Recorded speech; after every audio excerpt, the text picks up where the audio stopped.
What's going on, guys? CTG Matt back. For the title of the video today, we are ranking teams based on how watchable and entertaining they are to watch. I left the tiers plain. You know what the categories are: S, A, B, C, letter system. You know how it goes, unless you don't know letters. I don't know. If you're new around here, like, subscribe. People who watched my video the other day are probably like, Matt, you wore that Tatum jersey the other day. I'll fucking sleep in it, buddy. I don't care. The GOAT's back. All right, we got the Bucks to start. The Bucks with Giannis are a solid C watch. Without Giannis, it's F. With Giannis, it's C. Gives you a reason to watch. They themselves don't look very enthusiastic as a team. You watch them play, it almost looks like a group of like 10 guys who are like, we're here to play. That's about it. I don't know if it's playing for Doc Rivers that they don't like. I don't know if it's this feeling of like the season's over without Giannis that they don't like. I can't tell you. I can't tell you. But the one thing I can tell you is that with Giannis, they're at least a little bit more entertaining to watch because Giannis is just one of the best players on earth. You know, it always makes it way more entertaining to watch one of the best players on earth versus not. Their season hasn't gone to plan whatsoever. They're hoping maybe to sneak in the play-in. I don't know. Either way, they're fun with Giannis. Without Giannis, not even close to fun. We have the Brooklyn Nets. That's a D. At the beginning of the season, the Nets were almost fun to watch. They were winning some games here and there. They were moderately competitive. They went on a nice little win streak around December, I feel like. And then everything after that hasn't been great. They have repeatedly blown second halves. Like, they get blown out in second halves. They look like a young team, and that's what they are. They're the youngest team in the NBA. Forget who it was who mentioned the young kids leading the young kids, or a child trying to teach another child how to swim. Nobody can hold each other accountable. It's true to an extent. Their vet is like Terrence Mann. They're young. I don't know which ones are good or bad, and I guess that's what kind of makes it not F hoops, is the fact that I'm watching going, who's going to be the best player from that draft class that they took? They had like 5 picks. They used all of them. Who's the best player? So far, to me, it's Yegor Doman. He has the ability to hit threes at a high clip.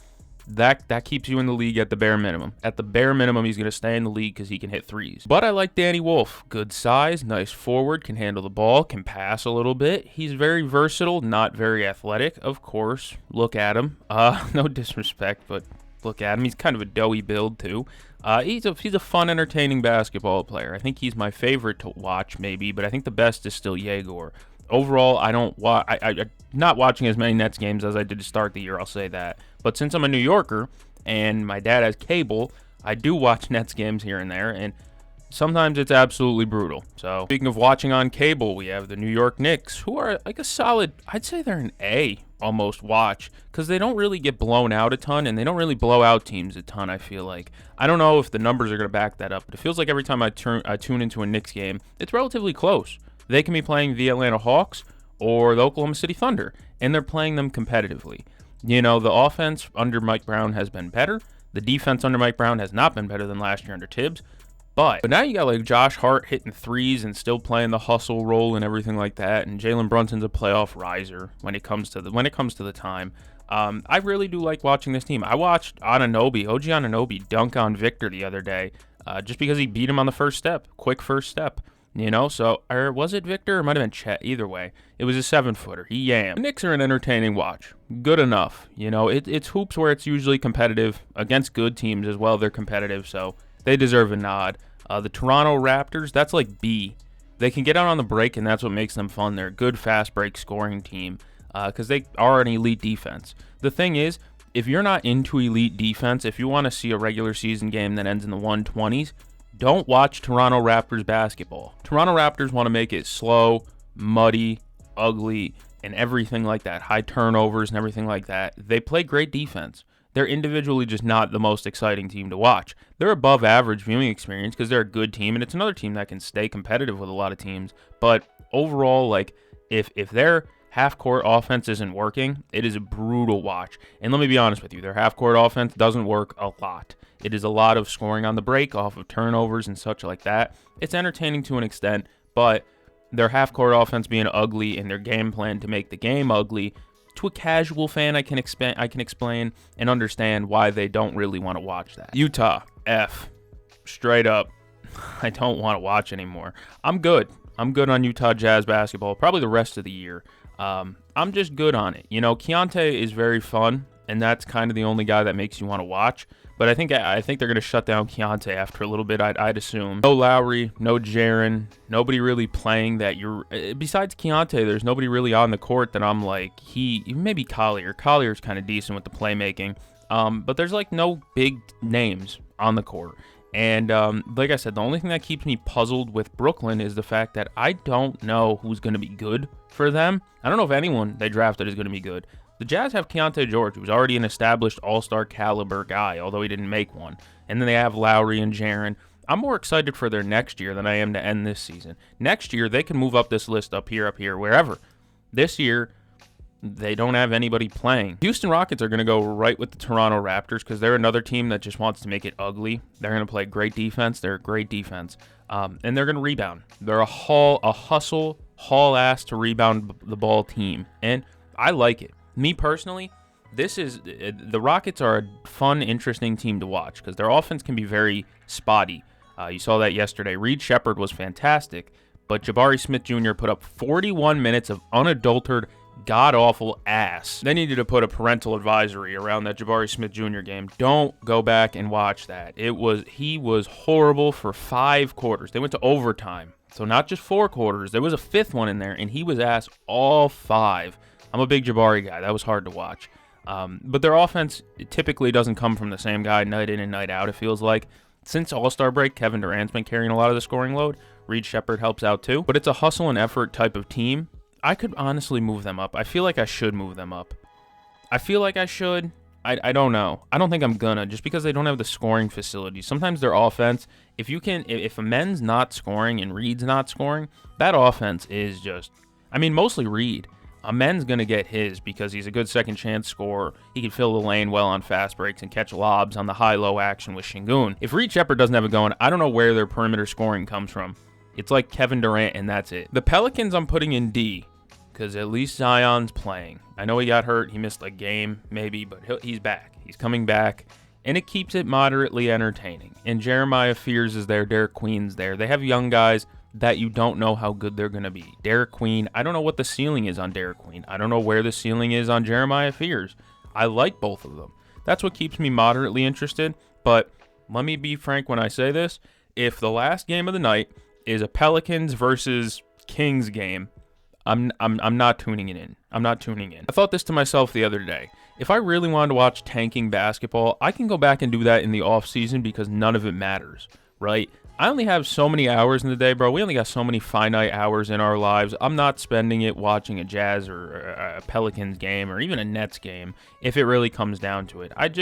We only have so many hours in our lives, bro. I'm not watching a team that has 4 wins. I know the Pelicans have like 16, 15, but it doesn't really matter. They're more entertaining than the Jazz because they do have young guys that are a little bit more interesting, I guess is the way I'll phrase it. Outside of Keontae George, I just don't care about anyone in Utah right now. The Lakers. The Lakers are like I'd say they're an A watch because it's just nonsense. It's just purely nonsense. Yesterday, you had Luka getting a dead ball technical, and that's his 15th of the year. Yeah, I guess the Luka complaining might bring it down. That's kind of what adds to the BS factor, though, is because Luka's this wild card that'll blow up on the refs because he didn't get 1 call out of the 15 free throws he has. I don't know. I don't mind. I have to drag it down. I might even drag it down to here. Yeah, I think I'm gonna. They don't play any half-court defense. They don't play any defense, period. That's an awful defensive unit. Their big three doesn't work together. I'm just explaining the reasons why they're not a good team. They're hard to watch because, let's be honest, Luka is a whiner. I love the guy. He's a top 5 player in the league, undoubtedly. He's just a whiner, and it can be very hard to watch. Very hard to watch, and especially when LeBron ain't getting his calls, LeBron will start, getting after the refs. And now you got Reeves, LeBron, and Luka all complaining to the same 3 refs. Brutal night to watch basketball sometimes. The Bulls, I'm not watching another Bulls game this year. I put my flag down. I'm not watching another Bulls game this year. They rolled out a starting lineup with Leonard Miller in it yesterday. And who was their starting center? I can't remember. Nobody that good. They're not putting out lineups worthy of watching this season, so I'm square. The Timberwolves are going to go into A because Anthony Edwards, like, they won last night. Anthony Edwards fucking banged on RJ Barrett, dude. Oh my God, RJ shouldn't even have got underneath the rim for that poor guy. Anthony Edwards is just an ISO scoring monster, and that's what makes them solely entertaining. Anthony Edwards is also a shit talker too. He's known to voice his opinion here and there. And then, like, I love a lot of their guys. Naz Reid is my guy. Like, I love Big Jelly. That's my guy. And Jaden McDaniels, when he gets going, he's a great player in his own right. I think the Timberwolves are a very good viewing experience, especially coming out with Io coming in now, DiVincenzo off their bench. Like, that's a good little tandem. Portland Trailblazers are going to fuck around and work themselves into C, because I will still watch. I will still tune in. No Denny definitely hurts them. No Shaden as well these last few games will definitely hurt their ranking. When fully healthy, the Portland Trailblazers can move up on this list. But the way that they are now, with Denny having this back issue and he hasn't come back and Shaden missing time, I'm not Drew Holiday and Robert Williams and Donovan Clingan. Donovan Clingan's having a good season for himself, a little decent season. I'm not that excited now because all their good, like really good top-line guys, the ones that you kind of want to watch, just aren't there. They're hurt. Denny Avdia has been hurt. Shaden Sharp has been hurt. So there's nothing to watch, you know? Drew Holiday is 35. He can't be leading the team forever. But Clingan, Rob, those guys give you a little bit of reason to watch. Robert Williams, when he's healthy, can still be a very impact player, as can Donovan Clingan's healthy. He just usually is an impact player. They have good enough players to make me, like, I'll tune in. They might be background noise, you know what I mean? One of those things where, like, I'm doing something else but the game's on the TV, but it'll still be on. I don't mind watching a little Portland Trailblazers basketball. I was called a Trailblazer hater the other day. I don't appreciate that label, because I'm not. I don't know. I'm not going any deeper than that. Either way, who do we want to go to next? Denver Nuggets are going to go up in A, I guess. Yeah, best player in the world definitely gives you a little bit of a boost there. But what makes me really interested in the Denver Nuggets is the fact that they play fast, great offense, no defense. It reminds me of like regular season Indiana last year. Playoffs Indiana was able to make the defense at least league average. Regular season Indiana, not as much. But the Nuggets are anchored by an elite passer. You know who Nikola Jokic is. I don't have to sit here and like be pedantic and explain it to you. You know who he is. You know who Jamal Murray is. They are a very fun viewing experience. When they get Aaron Gordon back and Peyton Watson back eventually, it'll be way more fun to watch because they'll be fully healthy, full strength. They need to get better soon because, by God, are they slipping in the standings big time. They need to get healthy, but they are still a fun watch, and I will tune into just about every game that I can. The Thunder are honestly, with Shea, I'd say they're like an A viewing experience. I know this is just good team, bad team right now. Nobody's in S at all. Nobody's in S tier watch quite yet, but the Thunder are pretty close to it. I like the fact that they can turn you over and they score in transition a ton. They just flood you with transition fast break points. They do. They truly do. They're a team that strives on turning you over, and if you can limit your turnovers against them, you stand a better chance of winning. The thing is, look how many wins they have. Do you think you really have a chance of turning the ball over less than them? Not really. But without Shea, it was a different team, and I still liked watching it. They were really competitive without Shea. Cason Wallace, Isaiah Joe, Chet Holmgren having these really good games. Aaron Wiggins off the bench here and there. Jared McCain helping carry the load. They're a deep team, so even when Shea wasn't there, they were still entertaining and competitive. That's a difference from a lot of these other teams, and that will move them up to S. Without their best player, they were competitive and fun to watch against good teams. Like Denver without Jokic did have a nice little run there. They were good, but they were playing a lot of softies. The Thunder are out here giving competitive, championship contender teams a game without Shea. There's a line there. There's a gap there. Memphis Grizzlies are going into D, C. C feels better. They're a team that has a good environment, like a home environment. A team in the Forum, a game in the Forum is usually pretty lit. You know, they can still pack out the arena, but despite them starting like Jemai Meshack, they're starting some guys that the casual fans don't know, and they're still putting up competitive games here and there. And they're still respectable. They're respectable. That's just about as far as I'm going to go with it, but they're respectable. The Dallas Mavericks currently don't have Cooper Flagg. He will be back. I'm going to put them in D. I could put them higher because, you know what, Cooper Flag boost gets them into C. Cooper Flag boost gets them into C. C for Cooper. There's nothing really else to watch. I'm not pounding the table to go watch Brandon Williams. I can do that in the offseason, like I said. But it's entertaining enough where it's like, yeah, I'll tune in. I'll tune in here and there. And plus, like, if Cooper Flag's healthy, that's a completely different discussion. If Cooper Flag's healthy, that's a really competitive team. And they have a top-end talent. You know, a top-end talent will get you a lot higher on this list than a team without one, as you can tell by the bottom row. The Spurs are an S-tier viewing experience. I watched them last night. I watched them last night against the Pistons. That was probably the game of the night, the best game in terms of team records. I think it was. And the Spurs were up like 22. The Pistons cut it to within 10, I believe, at one point. And then the Spurs just managed to distance themselves. Why? Because they can do it on both ends. The beginning of the game, they put up 35 in the first quarter, I believe. 35 in the first. That's a hefty sum, right? That's 70 at half if you do it again. Then the second half comes, and they aren't able to score as much. The scoring isn't as high. So what do? They clamp in defensively, they lock in defensively, they straddle you defensively. Victor's piling up block after block, contest after contest. Guys are blowing layups around the rim. I watched Cade Cunningham damn near airball a layup because Victor was there.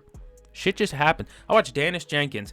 He caught it off a pick and roll. He caught it in the short roll area, and he was wide open. Victor was the only one in the paint, and Dennis Jenkins throws a cross court to, I think, Javonte Green for a corner three. He had a layup. It was a 2-on-1 at the basket. Victor's just that much of a difference maker. Wembanyama is just an unreal individual, and the team's really good around him. De'Aaron Fox is a great basketball player. Stephon Castle is a great basketball player. The San Antonio Spurs are a top-tier viewing experience for a casual fan, knowledgeable fan.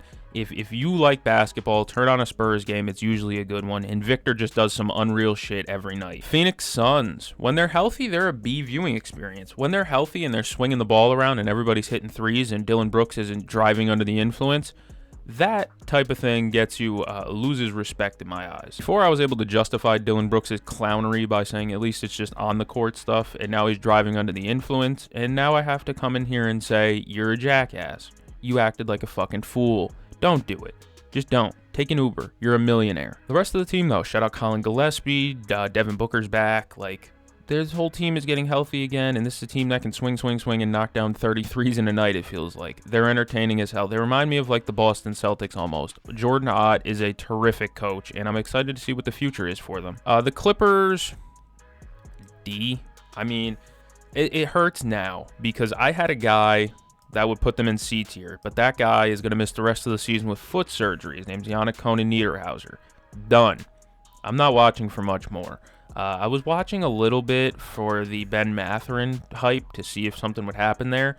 He has the most bench points since going to the Clippers, but at the same time, he's still very inconsistent. He's very Karis LeVert-esque, just better Karis LeVert. I mean, Kawhi Leonard hooping keeps them up out of F, but at the same time, it's not enough. It's not enough. I just can't, I struggle to care about a Clippers game at this point in the season, especially after Kawhi said the season's practically over. Once he said that himself, I was like, fair enough. Warriors, no Steph Curry. D, so boring with no Steph. Although they did play a good game against the Rockets yesterday, they had a beautiful possession, I believe, to close the game, where it felt like the ball was just moving around. Draymond swinging to, Pajemski to Horford back out. Draymond throws it back to Horford in the corner, hits the three. That was one of the more beautiful offensive possessions I've seen them run without Steph.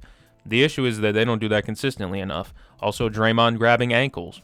Why? There's cameras in the arena. I don't know. I guess it's just irritating watching some Draymond antics, especially when they're losing, because then it's just like, bro, just sub out and don't play. Don't get two technical fouls just because you're mad you're losing. That shit happens way too often. I'm not as entertained. No Curry, no Butler, no Porzingis. I'm really kind of good on the most nights. I like watching the Pistons, me personally, but I've been kind of doing this, framing this as like a casual fan perspective. I'm going to put them in B. Their offense can get a little bit dull. Let's be honest. It is kind of dull. I find it entertaining. I say this all the time. I find it entertaining, but it's getting taxed a little bit because do I think a casual fan, do I think my friend who doesn't watch 82, my friend doesn't watch 100-plus basketball games a year like I do. My friend watches a few.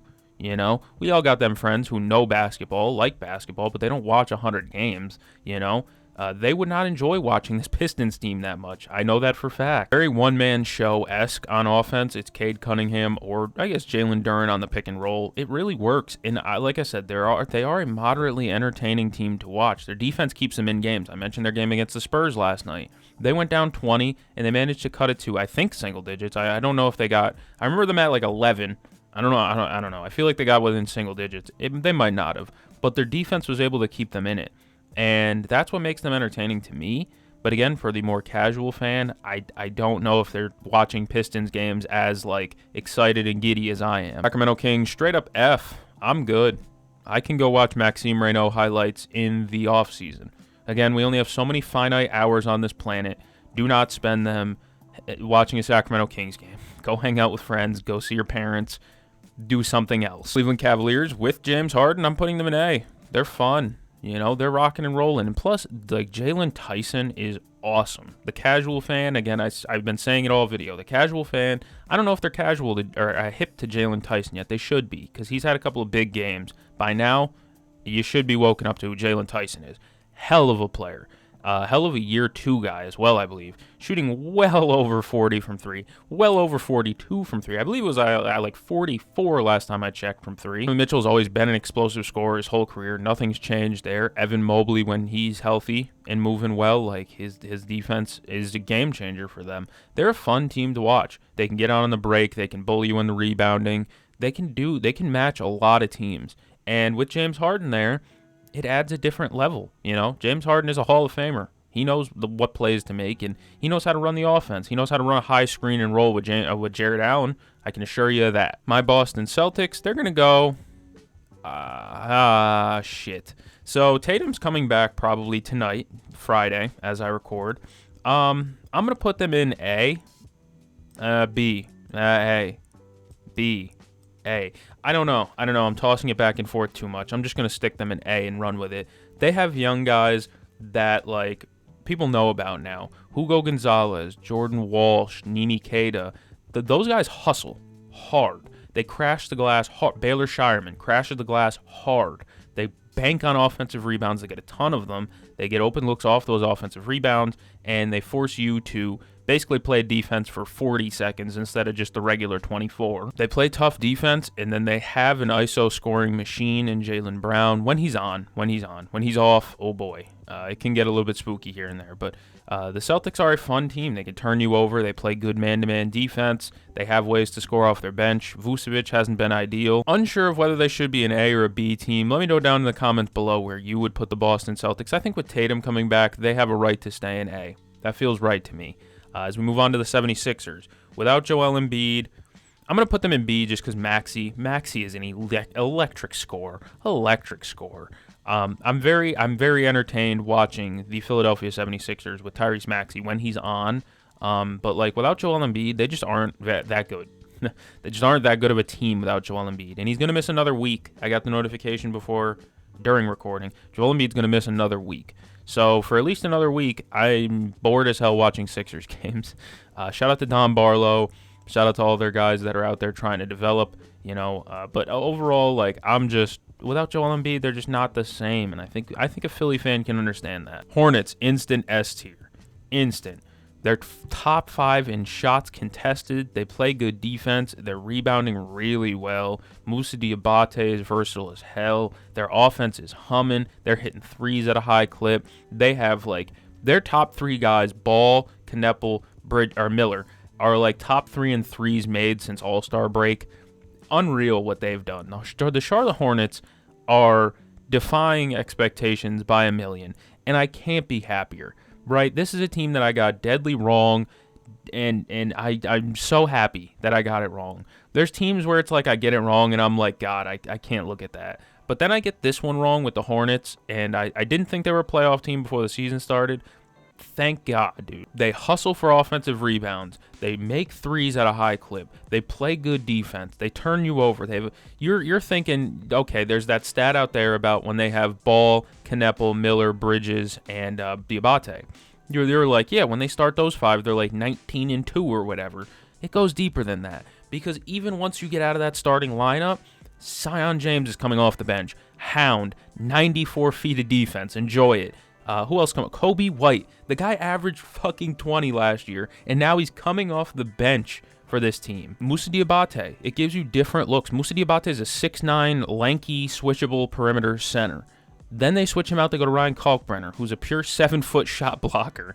It's such a different looks team, and they mopped up my Celtics the other day, and look at the smile on my face. Am I mad?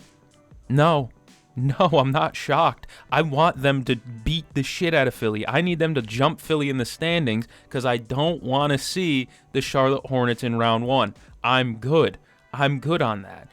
Charlotte has been so fun. They deserve S tier. The Wizards, Trae Young's back. That gives me something to watch for. They're not the best team, obviously, and they're just trying shit with the young guys, and I like that. I like it. But with Trae Young back, it gives you something to look forward to. I watched their game yesterday. Wasn't the best game, but Trae Young played, and he looked actually not bad. He finished through contact a couple of times. I was impressed. Meanwhile, they got Julian Reese down there playing center, big hustle rebounder guy. I mean, a double-double in your first career game, and I believe 20 rebounds, like in the second, third career game. Not many. 20 rebounds, basically. Like, he had a damn good game. I think he had 20 flat rebounds, like 18 and 20. It's a really good game from the kid. They're just trying shit. Like I said, Julian Reese. Who else is on that? Will Riley. Like, they got guys that I didn't think were going to be big feature players that are just kind of out there now because it's late season hoops. And with Trae Young, it's like, hey, let's see what we have for next year. I'm more excited for next season, obviously, because like right now they're starting Leaky Black, I believe was in that starting lineup yesterday. UNC legend, Tar Heel legend, Clamper, great defender. But like, I don't know. I'm not tuning in most days, but like if I tune in, it's never bad hoops, I don't think. I think there's something there. You just got to keep digging. The Orlando Magic can be brutal hoops too. I'm going to move them up because they're like moderately competitive and they stay in games because their defense is good. Tristan DeSilva went fucking off yesterday, albeit against Dallas, not a great team. But they'll manage to keep it close against a good team, and then they'll manage to keep it close against a bad team. Real duality of man situation going on for the Orlando Magic. Paolo hoops is the thing that I'm most excited for. And I know most people probably aren't excited for pull-up mid-range jumpers. To be honest, I'm not really either. But like one-man army Paolo with like Anthony Black and who's his second best player right now with no Franz? Probably Bane. It is Bane. And Desmond Bane has the third highest free throw percentage among active players or some shit I just saw. That's weird. I don't know. The Magic have something to watch for. Good defense. Paolo and Jamal Mosley. I don't know if they were calling each other out directly trying to, but it came off as that. I don't know. It was Paolo saying we need to make better second half adjustments, and then it was Coach Mose saying that we don't need to make adjustments. We just got to play better. So I don't know. It's really interesting down the stretch to see this team play relatively well but unravel at the same time. I don't know. The Heat are like a D-watch team, dude. Norman Powell is the best scorer on the team, and I'm good. I don't watch Heat games that often. I do sometimes when they're facing a good team, but most of the time I'm like, they're playing specialty-ass team for a reason. They stick in the play-in for a reason. Bam Adebayo is still a versatile, really good defender, but I don't know. There's not enough for me to tune in for. I mean, Kaz Yakachonis is a good player. I guess I don't care enough is what I'm saying. The Atlanta Hawks, I think for the casual fan, you could throw them in C just because they get out on the break and they run. They can put up some crooked numbers in the box score because of the fact that they're so fast-paced. They run on the break. They shoot a lot of threes. Jonathan Kuminga's having great games because the pace is unreal. He's able to just sprint on the break every other play. I like what I've seen out of Kuminga, and I think for like a casual fan, it's fun to watch a team that can get up and down the court, and the Atlanta Hawks do that. They kind of check that box at the bare minimum. They have an all-star talent as well, so that helps a little bit. And then lastly, we have the Indiana Pacers. I'm not watching. I'm just not. Their center rotation, Micah Potter's hooping. That's cool. I like Micah Potter. He's bounced around a little bit. He was in Utah. I don't think he was in Charlotte, but I feel like he was around Charlotte, a team like that. I don't know. Either way, with Tyrese Halliburton now, I am not excited or tapped into as many Pacers games as I probably could or should be. I don't know. If it's a Zubats out too, it's like, I don't know. I wanted to see them and get see what the look would be with Zubats on the floor. How are they going to play with that same pace as 2 years ago with Big Zoo on the floor compared to Miles Turner, who is a little bit more agile, I would say, and can shoot threes and space the floor. But we're not going to see Zubats probably. So what? What am I watching for? Like, I'm square on Ben Shepherd highlights. I'm good. As you can tell, there are no teams left, which means the video is over, folks. If you enjoyed it, you should like and subscribe to the channel because you made it to the end. I'm going to go catch the game. See you guys in the next one.